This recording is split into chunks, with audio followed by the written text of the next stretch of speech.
Hi everyone, स्वागत है आपके अपने चैनल सरकारी नौकरी में। 69,000 शिक्षक भर्ती में जो कटाफ मुद्दा सुना जा रहा था सुप्रीम कोर्ट में, उस फैसलों को जो सुरक्षित रखा गया था, उस डेट को लेकर के काफ़ी दिन से कवायद चल रही है कि किसी तरह से डेट मिल जाए और फैसला सुनाया जाए। तो मैंने कई बार वीडियो में बताया है कि फैसला क्यों नहीं सुनाया जा रहा है, डेट क्यों नहीं लिया जा रहा है। तो सरकार की तरफ से यह पूरी तैयारी है कि किसी तरह से आयोग से पीछा छूटे। जो पिछड़ा वर्ग आयोग है, जो एमआरसी प्रॉब्लम है, उससे पीछा छूट जाता तो हम तुरंत ही फैसला सुनवा लेते, लेकिन ऐसा हो पाना असंभव है क्योंकि अभ्यर्थी बड़ी संख्या में नज़र टिकाए हुए हैं सरकार के हर एक गतिविधियों पर। जैसे वह आयोग के समक्ष किसी भी प्रश्नों का उत्तर देता है, अभ्यर्थियों को तुरंत उसकी जानकारी दी जाएगी और अभ्यर्थी जैसे ही जानेंगे कि हमारे खिलाफ अगर किसी तरह का ऐसा कदम उठाया जा रहा है तो अभ्यर्थी तुरंत ही एक्टिवेट होंगे। ऐसे में आयोग एक्टिवेट है ही तो मामला फिर और फंस जाएगा। तो इसीलिए गवर्नमेंट की तरफ से जो अधिकारी हैं वो नहीं चाहते हैं कि बिना एमआरसी मुद्दा सुलझे डेट लिया जाए और उस मामले की सुनवाई, जो फैसला सुरक्षित रखा गया है, उसको सुना जाए, क्योंकि मामला फिर अड़चन में ही आएगा। क्योंकि आयोग ने तो रोक लगाया ही है, तो इसी के डर से वो लोग डेट शायद नहीं ले रहे हैं। तो बात करें कि काफ़ी दिन से चल रहा है, 11 तारीख को डेट मिलेगा, फिर 13 तारीख को डेट मिलेगा, तो कहीं डेट वट नहीं मिलेगा। हमने आपको शुरू में बता दिया था, जब से 7 तारीख से बात चल रही है कि 7 को डेट मिलेगा, तब से आज तक किसी तरह का कोई डेट इसीलिए नहीं लिया गया और आगे भी लोग प्रयास करेंगे कि ना लिया जाए। अगर कोई अच्छी रणनीति तैयार करते हैं तो उसको मद्देनज़र कोई डेट ले सकते हैं। फिलहाल 17 के पहले कोई डेट नहीं ले पाएंगे। 17 और 21 इन दोनों के बीच में अगर वो चाहें तो डेट ले सकते हैं, लेकिन तब लेंगे जब वह आयोग के समक्ष कुछ न कुछ छूट संबंधित उनकी रणनीति तैयार होगी। अगर नहीं हो पाएगी तो बड़ा मुश्किल है कि वो लोग इस डेट को लें, क्योंकि अगस्त महीने में इसीलिए बड़ा मुश्किल लग रहा है। इस फैसले को केवल सुनना है, मात्र सुनना शेष है, तो इसके लिए इसीलिए डेट नहीं लिया जा रहा है। क्योंकि आयोग ने जब रोक लगाया है, अगर यह फैसला सुना भी दिया जाए, मान लीजिए फैसला अगर सुनाया जाए, मैं एक भविष्यवाणी नहीं कर रहा हूँ, लेकिन एक आपको आइडिया दे रहा हूँ। एक आइडिया आप ले सकते हैं कि जो अयोध्या का मैटर था, जो आपको सुनाया गया, फैसला सुरक्षित रखा गया था। दूसरा मैटर आप शिक्षा मित्र का ले लें। इन दोनों मामले में सबसे पहले शिक्षा मित्र का ही आया था, फिर अयोध्या का मामला जो है सुनाया गया था फैसला। शिक्षा मित्र के मामले में जब उस समय चल रहा था, इन लोगों का जो समायोजन था रद्द किया गया था शिक्षा मित्र लोगों का, तो फैसला सुरक्षित रख लिया गया था। तो फैसला जब सुरक्षित रखा जाता है ना, तो दोनों पार्टी खुश होती है। उसको लगता है मेरे पक्ष में आएगा, उसको लगता है मेरे पक्ष में आएगा। अयोध्या का भी जब फैसला सुरक्षित रखा गया था तो दोनों पार्टी को ये लग रहा था। तो शिक्षा मित्र वाले फैसले में क्या हुआ था? शिक्षा मित्र वाले फैसले में ये पता था, कहीं ना कहीं दिमाग के कोने में एक बात थी कि हो सकता है शिक्षा मित्र को फैसले से निराशा मिले। हुआ भाई, ऐसे ही अयोध्या मामले में भी सेम हुआ। फिलहाल कोई कंपेयर नहीं करना चाहते हैं किसी वैकेंसी का किसी से, मात्र एक एग्जाम्पल के तौर पर लीजिएगा इसको, इसमें इंटरनल ना घुसिएगा अयोध्या और शिक्षा मित्र के मामले में। तो तीसरा मामला हम 69,000 का ले लेते हैं, मात्र एक डम्मी, एक एग्जाम्पल के लिए है।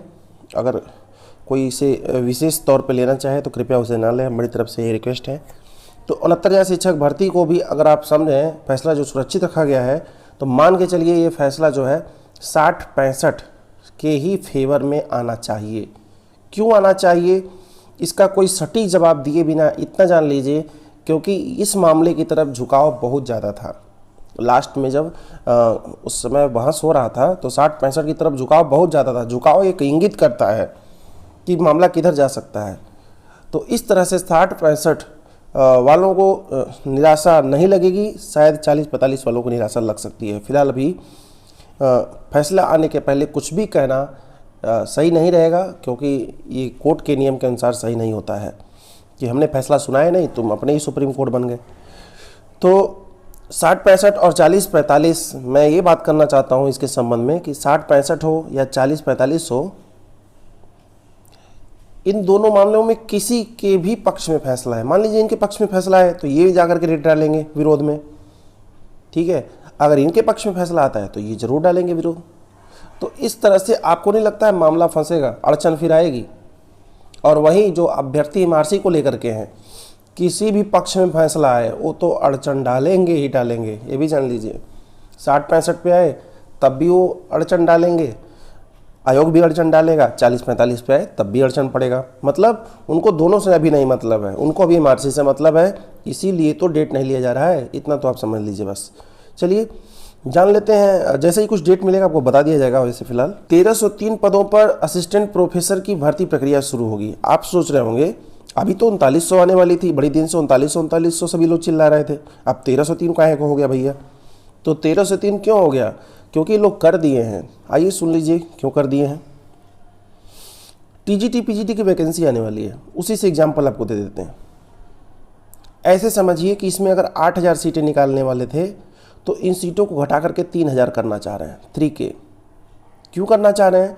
इनका एक रूल है कि अध्यापक एवं छात्र के अनुपात को देखते हुए सीटों को निकाला जाता है, ठीक है। उसी के आधार पर वैकेंसी घटा देते हैं, बस वही एक लाइन पढ़ करके।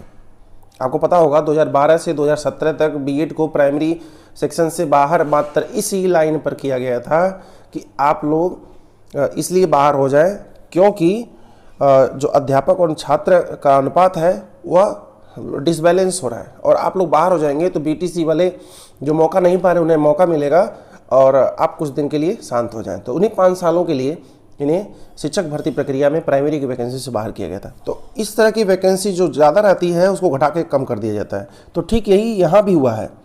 जो असिस्टेंट प्रोफेसर की जो वैकेंसी 3900 आने वाली है उस पर अभी जांच प्रक्रिया चल रही है कि कितनी सीटों को निकाला जाए। छात्र अध्यापक के अनुपात को देखते हुए 1303 पदों की केवल कवायद चल रही कि इतनी सीट निकाल दिया जाए, बढ़िया रहेगा।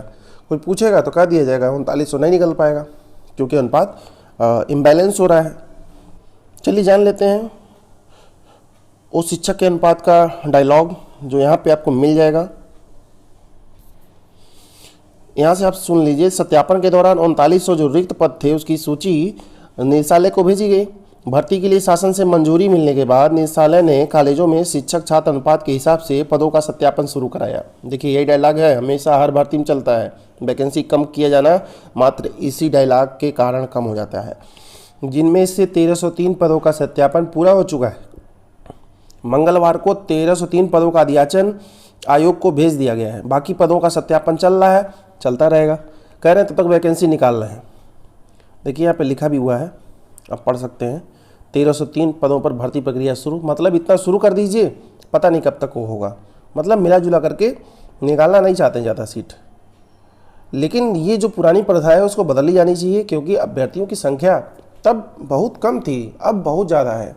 तब विद्यालय कम थे, तब अभ्यर्थियों के अंदर ये लालसा कम रहती थी कि किसी तरह से हम कंपटीशन में आए। तब कंपटीशन कम था, अब ज़्यादा है।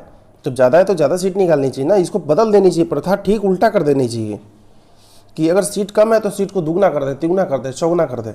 सीट निकालनी है 10,000, निकालो तो 30,000। इस तरह अगर काम करेंगे तो अभ्यर्थियों के बीच जो अभी इस समय प्रॉब्लम चल रहा है 69,000 68,500 में, ये सब नहीं चलेगा। पता नहीं कब तक करेंगे। चलिए जान लेते हैं एलटी ग्रेड का एक मामला है जिसमें आपको पता होगा 15 विषय का एग्जाम हुआ, 13 का रिजल्ट आया, 2 को लटका दिया गया। वह कौन से सब्जेक्ट थे ये भी आपको पता ही होगा। वह सब्जेक्ट हिंदी और सामाजिक विज्ञान के थे। अब इनको लटकाया इसलिए गया क्योंकि इसमें नकल हुआ था, इसकी पुष्टि हुई, एसटीएफ को जांच दी गई। एसटीएफ ने चार्जशीट अभी नहीं सौंपा। तो यहाँ देख सकते हैं कि इसी माह जो है चार्जशीट दाखिल हो सकती है। अभ्यर्थियों को वाराणसी के एसएसपी ने आश्वासन दिया है कि आप घबराएं नहीं, जल्द से जल्द आपका 25 अगस्त तक, देखिए यहाँ डेट लिखा हुआ है, 25 अगस्त तक वाराणसी कोर्ट में चार्जशीट पड़ जाएगी। यानी कि सितंबर में ही कुछ इसके मामले में कुछ किया जा सकता है। तो इन लोगों का रिजल्ट जल्दी निकले। मैंने आपको वीडियो में बताया ही था कि इन लोगों की वैकेंसी 69,000 पहले क्यों होनी चाहिए। नहीं देखा होगा तो आप देख लेंगे, प्लेलिस्ट में पड़ा होगा ट्रेंड न्यूज़ वाले। तो ये देखिए बीईओ का एग्ज़ाम जो है स्थगित कराने के लिए सारे लोग, जितने लोग पक्षी विपक्षी हैं, सब लोग तैयार हैं किसी तरह से स्थगित हो जाए। क्यों स्थगित हो जाए, क्यों ना स्थगित किए जाने चाहिए, एक न्यूज़ और देख लेते हैं, तब इसको देखिए। ये है न्यूज़। जन्माष्टमी, गणेश चतुर्थी और मुहर्रम में भीड़ व जुलूस को रोक है। मतलब ना ही गणेश जी की कहीं मूर्ति स्थापित कर पाएंगे, ना ही मुहर्रम में ताजिया निकाल पाएंगे और ना ही जुलूस निकाल पाएंगे। तो इस पर रोक लगा दी गई है। उत्तर प्रदेश सरकार ने रोक लगाया है। बस 2 चीज़ों को छूट दी गई है। आप सुनेंगे, पूछेंगे कौन सी 2 चीज़ें छूट हैं। मात्र 2 परीक्षाएं ऐसी थी अभी इस महीने की जिनको इस रूल से बाहर रखा गया है कि बीएड का एंट्रेंस एग्जाम आप करा सकते हैं, बीईयू करा सकते हैं, लेकिन गणेश चतुर्थी और मुहर्रम में जो जुलूस है, जो मूर्ति स्थापित करते हैं, ताजिया निकालते हैं, वो नहीं कर सकते। बीएड और बीईयू वालों को इसलिए मुक्त शायद रखा गया है क्योंकि ये लोग एंटी कोरोना कैंडिडेट हैं, इन लोगों को किसी तरह कोई प्रॉब्लम नहीं आएगा। बीईओ परीक्षा स्थगित कराने संबंधित मामला आज हाई कोर्ट में चलेगा और जैसे ही उस पर कुछ डिटेल आएगा आपको बता दिया जाएगा, क्योंकि वह परीक्षा स्थगित करने को लेकर के मामला चलेगा। तो अभ्यर्थियों के समर्थन में जो है खंड शिक्षा अधिकारी बीईओ की प्रारंभिक परीक्षा स्थगित कराने के समर्थन में सांसद वरुण गांधी भी समर्थन में आए हैं। उन्होंने छात्रों के पक्ष में मुख्यमंत्री योगी आदित्यनाथ जी को लेटर लिखा है और उनसे कहा है कि जो भर्ती परीक्षा 16 अगस्त को होनी है, कृपया उसे आप स्थगित करें, क्योंकि इस कोरोना का संक्रमण काफ़ी तेज़ी से बढ़ रहा है। अभ्यर्थियों का सेंटर कुछ लोगों का 250-200 किलोमीटर दूर है। ऐसे में 5 लाख से अधिक अभ्यर्थी शामिल होंगे और वह इन्फेक्टेड हो सकते हैं क्या, होंगे ही, हुए ही थे बीएड के एंट्रेंस एग्जाम में। तो वरुण गांधी ने मुख्यमंत्री जी से यह मांग की है कि उचित विचार करने का आग्रह करें। तो देखिए उचित विचार पर आग्रह कब तक होता है। इस बात को बताना कि जन्माष्टमी, गणेश चतुर्थी पर जो जुलूस वगैरह पर रोक है, बात एक एग्जाम्पल के तौर पे था, इसे भी आप किसी विशेष तौर पर न लें। इसको मैंने इसलिए एग्जाम्पल में लिया कि आप अगर इस तरह के भीड़ को रोक सकते हैं तो आपसे ये रिक्वेस्ट है कि आप बीईओ परीक्षा को भी रोकिए, कुछ दिन और रोकिए। जिस दिन जैसे इतना दिन रोका ऐसे कुछ दिन और आप रोकिए, मात्र इतना ही कहना था। तो जैसे ही कुछ न्यूज़ आता है बीईओ के स्थगन के संबंध में, 69,000 के संबंध में, आपको बता दिया जाएगा। अभी के लिए बस इतना ही, धन्यवाद।